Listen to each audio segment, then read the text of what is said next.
So wala ka na bang maisip na content? Masakit naman yung ulo mo sa kakaisip kung anong gagawin mong content. So may tuturo ko sa inyo mga idol. Basic lang to. Kahit mamaya pwede nyo na to i-upload. So tara, samahan nyo ko. Let's go. Magsimula na tayo mga idol. So punta muna tayo sa CapCut. Tapos new project. Tapos hanapin to yung ginawa natin. So ito yun mga idol. So add one lang mga idol. So yan mga idol, gumawa lang kayo ganitong video clip mga idol. Ganito lang mga idol, parang wala lang mga idol. So bago tayo magsimula mga idol, dito muna tayo sa aspect ratio 9.16, tapos check, importante yan mga idol. So hanap tayo kung saan tayo magsimula mga idol. So dito tayo magsimula mga idol, kaya walang tao. So tap lang natin para mag-highlights, para pamuti. At kumabas tong mga tools, so piliin natin split para mag-cut siya. So ito kung nasa unahan, delete na natin yung mga idol. So ayun pala mga idol, ito palang ginawa nating or ginawa kong video clip. Itong ghost effect mga idol, hindi ko pa to na-upload sa Reels or hindi ko pa to nagawa.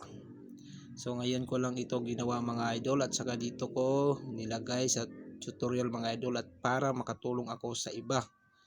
At yung mga baguhan or kasi simula pa lang, lalo na sa mga ganito ang niche na napili itong ganitong content, so pwede nyo itong ma-upload mga idol pagkatapos nito mga idol, para makatulong din ako sa inyo mga idol. Baguhan lang din po ako mga idol, tulungan lang po tayo mga idol, sipag lang tayo mga idol, sipag lang sa paggawa ng content at saka original mga idol. So ito mga idol, try natin. Parang okay na yata mga idol. So dito tayo mga idol, overlay tayo mga idol. So add overlay. So doon tayo sa video effect natin mga idol. Asan na yun? Ito. So add lang mga idol. So ito palang video effect mga idol, itong ghost effect, sa YouTube ko lang to nakuha mga idol.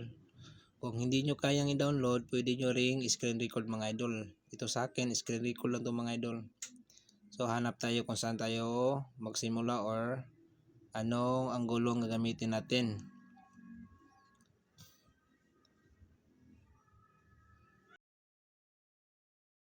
So itong gagamitin ko mga idol, parang nakaharap. So tap lang natin to mga idol. So split, tapos itong sunahan, delete lang mga idol. So ngayon mga idol, long press lang natin tong video effect natin mga idol. So drag natin pabante doon sa tapat sa main clip natin. Yan. So ngayon mga idol, click ulit. So dito tayo sa transform mga idol. Yan. So resize. So ito lang green ang kukunin natin mga idol ha.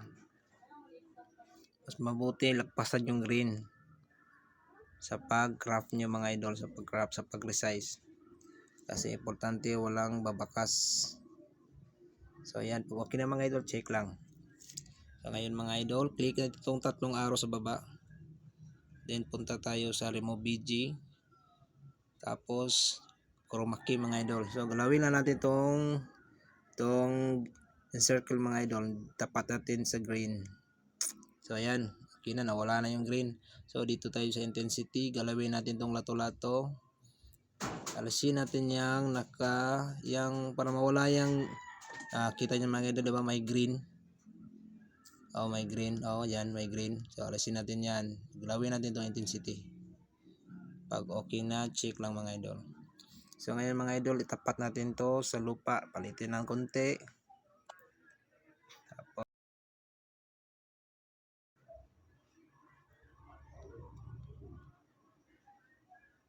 so try natin mga idol ha. So alisan muna natin ang volume. So try natin.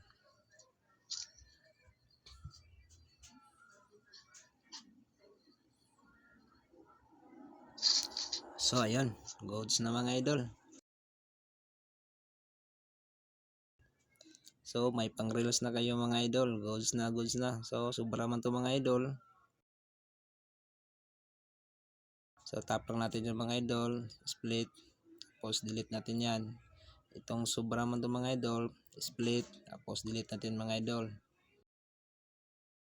Yung CapCut, delete din natin yung mga idol. So ayun, at sana mga idol, at sana nakatulong itong ginawa kong tutorial sa mga baguhan o yung kasisimula pa lang. Abang lang po tayo mga idol sa mga tutorial ko. So dito lang muna tayo sa mga basic na tutorial mga idol, at para makatulong din ako sa mga baguhan. At sa yung mga gustong gumawa ng content na katulad nito. At saka mas maganda kasi mga idol, magsimula tayo sa basic o yung yung madali lang na editing bago tayo papunta sa mahirap na editing. Yung basic lang, importante kasi yan para ma-master natin yung mga tools bago tayo pupunta sa mga mahirap. So yun lang po, maraming salamat. God bless yung lahat. So 720, so pwede na yan export, ay pang reels ka na.